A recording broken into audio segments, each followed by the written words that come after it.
Com uma licenciatura e um mestrado em gestão, António Miguel seguiu a área da inovação social. Hoje, é CEO da Maze Impact, organização portuguesa que se dedica a impulsionar projetos de impacto social e ambiental através do investimento em iniciativas que procuram resolver problemas prioritários na sociedade.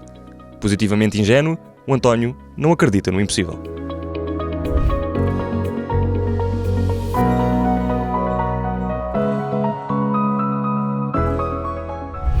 Olá, António. Obrigado por estares aqui. Obrigado. Obrigado por teres aceito este convite. É um gosto rever-te. Já lá vão uns anos. António, eu sei que tu acreditas, e parte do trabalho que vocês fazem na Maze também está ligado a isto. Tu acreditas na importância de uma liderança ética, transparente e que inspire outros a adotar práticas empresariais responsáveis. Que tipo de liderança é esta? Há algumas diferenças entre ética e transparente. Na parte da ética, isso vem muito de uma crença que cada vez, penso eu, está mais generalizada, de que fazer negócio, liderar empresas, tendo em conta questões ambientais, sociais, de boa governança, são temas que, na verdade, mais do que quase uma responsabilidade, são temas que ajudam a melhorar os próprios negócios. Quando nós olhamos para os grandes desafios sociais e ambientais do nosso tempo, não podemos fechar os olhos e achar que só enquanto consumidores individuais ou que só o setor público e os governos é que têm uma responsabilidade. As empresas têm uma enorme responsabilidade enquanto motor de mudança. E por isso, se essas lideranças tiverem temas éticos na base daquilo que fazem, na forma como lideram, isso vai ajudar não só a tornar o nosso mundo melhor, mas também o papel das empresas com maior legitimidade. A parte da transparência é talvez mais ainda relacionado com liderança e mais a nível pessoal. Nós temos assistido a grandes transições geracionais e grande parte do talento que hoje entra no mercado de trabalho, millennials, geração Z, apreciam cada vez mais, eu acho que uma ideia de co-construção. Ou seja, não é aquela ideia de uma liderança que tem as respostas, uma liderança que só sabe apontar o caminho, mas respeitam e admiram uma liderança que tem tantas dúvidas como eles e elas, que quer ter alguma colaboração a definir esse caminho. E por isso eu acho que é muito difícil nós fingirmos a autenticidade e por isso uma liderança que tem por base a transparência das nossas falhas, das nossas vulnerabilidades, das coisas onde erramos, e se isso for sendo partilhado, acho que humaniza bastante os líderes, inspira mais estas gerações a também quererem ter papéis de liderança. E eu acho que em algum momento, se calhar quando existe alguma falta de compromisso para querer tomar um papel de liderança, vem dessa falha da liderança se relacionar com estas novas gerações que procuram coisas diferentes, e a transparência é, sem dúvida, um dos maiores motores de compaixão e de identificação com as novas lideranças. E por isso as empresas com quem nós trabalhamos na Maze, tanto como clientes, parceiros, como as empresas em que nós investimos, têm esse denominador comum nas suas lideranças. Portanto, ética, transparência. Exatamente. Também afirmaste recentemente que resolver problemas sociais e ambientais pode ser um excelente negócio. Estavas a fazer esse ponto na tua resposta anterior. Como é que se faz isso exatamente? E porquê é que devemos investir, enquanto líderes, na resolução desses problemas? Bem, nós na Maze, aquilo pelo qual trabalhamos todos os dias é para provar que o impacto social e ambiental é a maior oportunidade económica dos nossos tempos. E por isso há 4 razões que ajudam a perceber porque é que o impacto é um bom negócio. A primeira é porque quando nós estamos a pensar em que tipo de mercados é que existe dimensão suficiente para criar grandes negócios, não é preciso olhar muito mais longe do que os 17 Objetivos do Desenvolvimento Sustentável das Nações Unidas, porque esses 17 objetivos em si só escondem por detrás grandes oportunidades de mercado. Por isso as empresas que estão a tentar resolver esses problemas têm imediatamente um grande mercado. Podemos pensar em desperdício alimentar, descarbonização de certas indústrias, enfim, uma grande quantidade de mercados e áreas temáticas. A segunda razão é porque os consumidores estão cada vez mais envolvidos com o impacto. E não é uma coincidência que as empresas de grande consumo foram as primeiras empresas a mudar a reduzir o plástico das embalagens, o packaging verde, exatamente, a mostrar que o pagamento é fair trade aos produtores. Porquê? Porque só foi o primeiro escrutínio dos consumidores. Então, quando nós olhamos de uma perspectiva de negócio para o envolvimento com os consumidores, para o custo de aquisição desses consumidores, para a retenção desses consumidores, tudo o que tem um propósito social ou ambiental ajuda a criar mais valor desses mesmos consumidores e por isso tem, obviamente, fundamentos de negócio mais positivos. Depois é o tema do talento, que falava há pouco. Millennials, geração Z, gerações seguintes, querem trabalhar para organizações que veem mais do que maximização de lucro para os seus acionistas. E também não é por acaso que grandes empresas de banca, consultoria, cada vez mais utilizam isso nas suas estratégias de recrutamento. Junta-te a nós e vem ser a mudança que queres ver no mundo. Podes fazer um ano de voluntariado, ou seja, porque sabem que é isso que o talento quer. Ou seja, a guerra pelo melhor talento pode ser vencida numa arena de impacto. E depois se juntarmos estas coisas, grandes mercados, consumidores mais envolvidos e compenetrados com o nosso produto e embaixadores do nosso produto e melhor talento, temos depois a transferência de riqueza entre gerações. Nós vemos muito grandes famílias, family offices, em que as novas gerações estão à frente, querem investir alinhado com os seus valores e propósito. E por isso, estas organizações focadas em impacto e com este tipo de lideranças acabam por ter acesso a capital a menor custo. Por isso, aí também há um benefício económico. E quando nós pomos estas coisas todas juntas, na verdade o que nós temos é um grande negócio em que resolver ou lucrar enquanto resolvemos problemas sociais e ambientais é o melhor negócio que podemos ter, porque conseguimos ter ambas as coisas em simultâneo. E que não têm que ser coisas mutuamente exclusivas, claro. Que é uma ideia pré-concebida muitas vezes que quem está a fazer esse caminho e até da consciencialização e do apostar na economia verde, a economia circular, etc., que de certa forma estão-se a afastar daquilo que, quer gostemos, quer não, todas as empresas têm que dar, que é o lucro. Não é? A tua argumentação vai exatamente no sentido contrário, que é quem está desperto tem capacidade para atrair talento, porque esse talento está desperto para essas temáticas, e quem tem talento a bordo está mais próximo também de se aproximar do tão desejado de lucro. Portanto, as coisas não são mutuamente exclusivas, como tu estavas a dizer. Claro, ou seja, há muito esse mito de se nos focarmos em impacto, afetamos a nossa rentabilidade e o nosso negócio. Há uma grande alteração de paradigma. Quando comecei a trabalhar nestes temas, até, não sei, quando falava com os meus amigos e vou trabalhar para a área de sustentabilidade há 15 anos atrás, era percepcionada como uma coisa assim meio ativista, meio hippie até, e as coisas mudaram muito porque se percebeu que, na verdade, é nessas oportunidades de sustentabilidade económica, ou social ou ambiental, que existem grandes oportunidades de negócio.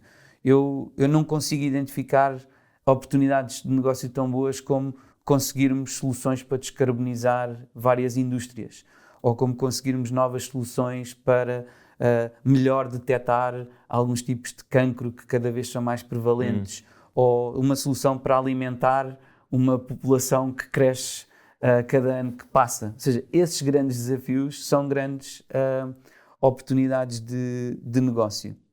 E aquilo que a teoria e os dados vão cada vez mais mostrando, porque isto é uma transição, é que começamos a perceber que há estas empresas que, na verdade, não têm que sacrificar rentabilidade, não é? Quando nós pensamos em soluções de resolver o desperdício alimentar, isso são excelentes negócios, ou quando pensamos em mobilidade elétrica com grandes empresas que também estão a correr muito bem, e tudo começa nas lideranças, tudo começa num conjunto de pessoas que consegue ter uma visão e articular essa visão onde tanto o impacto como o negócio se aliam e conseguirem depois implementar essa missão com o financiamento adequado. Tu já tocaste neste ponto há pouco, quando falavas da atração de talento, não é? E tu ouvi-te a referir, não é? Que achas efetivamente muito interessante a forma como as instituições têm vindo a alterar a sua comunicação de forma a impactar e a atrair esse talento. Quais são estas mensagens que as instituições procuram passar efetivamente e com que objetivo, para além, obviamente, da atração do talento por si só? Há sempre uma vertente interna e uma vertente externa, não é? Tipicamente a vertente interna acaba por não ser muito comunicada, ou seja, interna junto dos colaboradores, de apoiar, tendo uma perspectiva mais social, os colaboradores, as suas equipas, e quase sempre começa por dentro. E eu acho que seria excelente se mais lideranças partilhassem aquilo que fazem internamente com os seus pares, porque isso ia ajudar muitos mais a adotarem esse tipo de práticas. Porque tipicamente quando pensamos em impacto e sustentabilidade, pensamos, quais é que são os produtos? Isso é a vertente externa. Isso é uma mensagem muito importante, de mostrar para o mercado que uma nova forma de fazer as coisas é possível, e que uma nova forma de fazer as coisas não implica, mais uma vez, menores rentabilidades ou o que quer que seja. Acho que as mensagens que são importantes são mensagens que sejam suportadas por um escrutínio, porque aquilo que acaba por acontecer cada vez mais é há um escrutínio maior dos consumidores, de outros stakeholders, de acionistas, e algumas empresas têm algum receio de fazer algum tipo de posicionamento de sustentabilidade porque têm medo depois ou receio que isso possa funcionar contra elas. E o que é importante é assumirmos que nós estamos num período de transição. Estes temas não acontecem de forma exponencial ou imediata de um momento para o outro. Acontecem gradualmente e depois de repente, não é? Como no livro do Hemingway. E assumirmos que estamos perante esta transição, acho que nos permite ter alguma moderação para permitir que empresas que tipicamente ou estão em áreas mais poluentes ou têm mais desafios nas suas cadeias de valor com as pessoas, que não tenham receio de fazer este caminho e que assumam que este caminho não vai acontecer de um dia para o outro, mas que vai acontecer gradualmente. Porque quando o escrutínio é muito agressivo do ponto de vista de como é que uma empresa que ainda tem investimentos em combustíveis fósseis diz que é boa para o ambiente, temos que ter alguma moderação porque essa empresa está a fazer uma transição para energias mais renováveis e não pode fazê-lo de um dia para o outro. E aí eu acho que o papel das equipas de liderança é muito importante, porque tem que haver alguma coragem de meter o pé cá fora e articular uma missão que vai demorar algum tempo a acontecer, mas que não podemos continuar a atrasar. E isso depois inspira, obviamente, as equipas internamente. E voltamos ao tema da transparência, não é? Do ponto de vista da comunicação, trazer esta clareza de que é um momento de transição, é um processo, não se faz de um dia para o outro. O facto de eu não estar a fazer já tudo bem não quer dizer que eu não me importe. O líder tem que ter a coragem de iniciar esse movimento, mas também do outro lado o consumidor e o talento entender que do lado das empresas é um caminho. Claro. Estamos habituados ao imediatismo hoje em dia, mas estas novas gerações também entender que não está ainda tudo bem, mas é um caminho porque estamos num momento de transição e historicamente as transições não se fizeram de um dia para o outro. Nós temos às vezes esse tema na Maze, as pessoas querem vir trabalhar para a Maze porque somos uma organização de impacto, como se o impacto fosse uma coisa binária e que agora juntei-me a uma organização de impacto, tenho impacto já sou impactante. Imediato. Exatamente. E tem sido muito interessante irmos criando ferramentas para mostrar que mudar as coisas demora tempo e é nessa continuação que muitas vezes se encontra a beleza verdadeira das coisas, não é imediatamente conseguir fazer um post ou o que seja sobre qualquer coisa, porque isso não muda estruturalmente as coisas. Voltando ao tema da liderança, não é? Temos estado a falar muito sobre isso. Qual tu sentes que é o papel da liderança na criação de uma cultura organizacional, e sabemos a importância que a cultura tem nas organizações, quer na atração, quer na retenção também de pessoas, mas, portanto, uma cultura organizacional que valorize a sustentabilidade. E quais os principais desafios que tu, que trabalhas com tantas empresas que procuram fazer este caminho, que tu tens encontrado na implementação? O principal desafio é onde começar e por vezes a coragem para começar, porque são temas que parecem inequívocos no papel, mas depois quando queremos começar a trabalhar sobre eles, por vezes é mais fácil ser vencido pela inércia e dizer eu prefiro não fazer nada e esperar que outros façam, pouco um comportamento de rebanho, não é? E por isso ter a coragem para iniciar e para ter alguma vulnerabilidade para algumas coisas que não vão correr bem é o maior desafio. Ou seja, quando nós trabalhamos com grandes empresas, conseguir, de certa forma, incentivar a essa coragem é a parte mais desafiante, mas quando acontece é também a parte mais interessante. Depois há um tema muito importante que é a capacidade de autoanálise. As empresas mais avançadas em termos de impacto e sustentabilidade e os líderes mais avançados são líderes que não têm grandes problemas em assumirem as suas limitações, em publicarem nas suas mensagens anuais onde é que as coisas correram bem, onde é que as coisas não correram tão bem, e isso inspira confiança. Quando nós olhamos para os relatórios de sustentabilidade de algumas empresas, a primeira mensagem onde aparece a cara de quem lidera a empresa é super importante para perceber qual é que vai ser o tom do resto da partilha do desempenho em sustentabilidade dessa empresa. Por isso, coragem, capacidade de autoanálise, e depois acho que há outras duas coisas.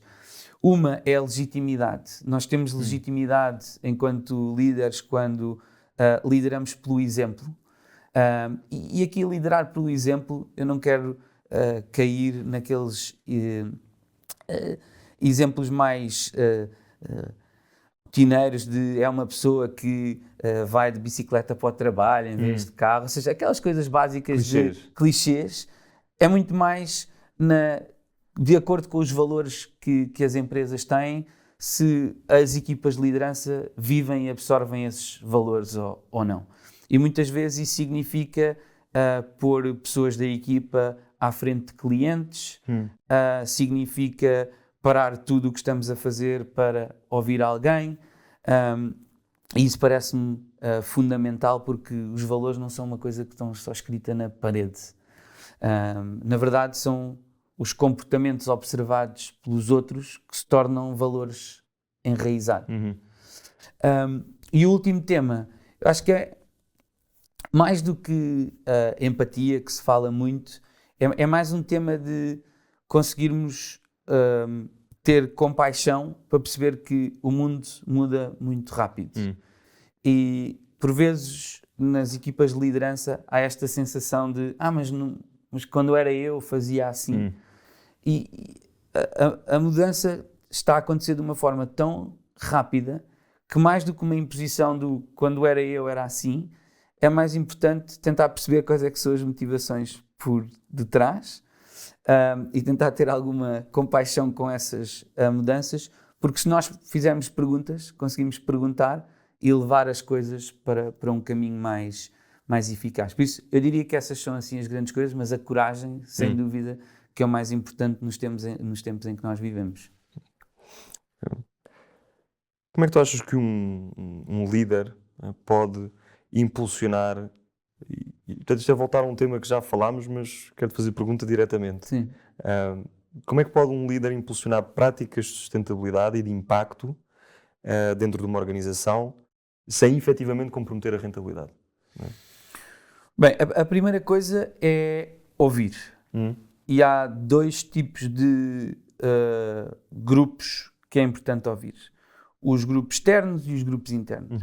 Ouvir as equipas e perceber, em matérias de sustentabilidade, o que é que importa. E depois ouvir os stakeholders externos e perceber com clientes, com a comunidade local, porque nós não podemos esquecer que, no caso de muitas empresas, tem um papel fundamental nas comunidades locais, perceber em matérias de impacto e sustentabilidade o que é que importa. E do cruzamento dessas coisas nós temos áreas que são prioritárias e áreas que são menos prioritárias. Porque a pior coisa que pode acontecer a equipas de liderança que queiram fazer algo nesta área é querer fazer tudo ao mesmo tempo e disparar em todos os sentidos. Foco é das coisas mais importantes quando queremos ter impacto. E do cruzamento desta auscultação interna e externa, tipicamente nós conseguimos perceber quais é que são os temas materiais. Okay. E se um tema é material para as nossas pessoas internas e para os nossos clientes e parceiros externos, eu duvido muito que isso possa afetar a rentabilidade negativamente e tenho uma enorme crença que isso pode afetar a rentabilidade positivamente. Porque aquilo que aumenta é a licença da organização para operar, é o envolvimento dos nossos stakeholders internos e externos com aquilo que estamos a fazer. E tipicamente quando este exercício é feito, encontramos oportunidades de negócio em dois sentidos. Ou internamente em coisas que podemos fazer que melhoram a nossa eficiência e por isso melhoram o nosso bottom line, ou externamente na criação de novos serviços, produtos que podem aumentar, obviamente, o nosso top line, as receitas. Estás muito atento, não é? Trabalhas com várias empresas, estás certamente também atento, porque estamos em momento de transição para onde devemos caminhar, não é? E por isso pergunto-te como vão ou quais são as tendências em sustentabilidade, impacto e inovação, não só moldar as próprias empresas, mas também os líderes no futuro, que se calhar o futuro não é como falávamos há uns tempos atrás, que era daqui a 10, 20 anos, se calhar o futuro é muito mais imediato do que nós achamos. Portanto, como é que tu vês estas tendências, não é, a moldar não só as empresas, mas o próprio perfil do líder que tem que liderar essa empresa nessa transição? Sim, o futuro está próximo porque as coisas estão a acontecer muito mais rápido, como dizias. Nós temos um grande privilégio que é tanto trabalhamos com grandes empresas, incumbentes, que têm milhares de colaboradores e trabalhamos com as equipas de liderança, direções executivas dessas empresas, como trabalhamos muito com startups, empresas que acabaram de ser criadas, muito de base tecnológica, investimos em muitas destas startups, nós investimos em quase 50 startups por toda a Europa na área de impacto. E o melhor conselho que me foi dado foi: se queres perceber o que é que vai acontecer no futuro, segue o talento de hoje e jovem. E quando nós trabalhamos com estas startups, nós percebemos o que é que o talento quer. Em termos de áreas temáticas, é muito claro que tudo o que tem a ver com a urgência e emergência climática é um tema do qual nós não vamos conseguir contornar.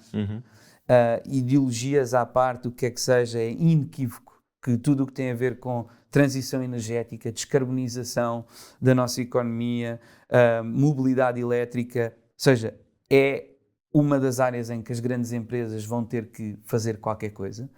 Tudo o que tem a ver com a área de saúde, com maior foco em prevenção, estou a tentar encontrar a palavra certa, mas o foco do consumidor de saúde, em que já não é o consumidor que vai só ao médico e espera que lhe sejam ditos o que fazer, a própria pessoa em nome individual ter agência sobre aquilo que é a sua saúde, procurar mais informação, ter os dados das suas aplicações, conseguir interpretá-las. Isso cria imensas tendências importantes na forma como a saúde é vista no futuro, em termos da nossa alimentação, prevenção, etc. E por isso, quando seguimos o talento, essas são as grandes áreas.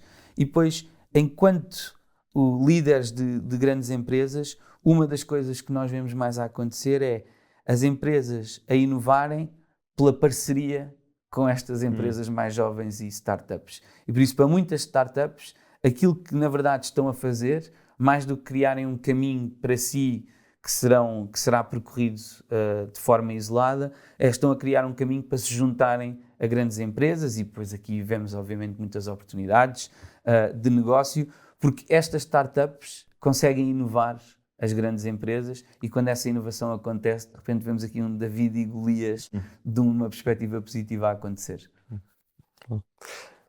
Tu que segues tanto o talento, como acabaste de referir, e o talento jovem, deixa-me terminar com esta pergunta que fazemos a todos os convidados desta nossa iniciativa, que é qual é a tua definição de liderança?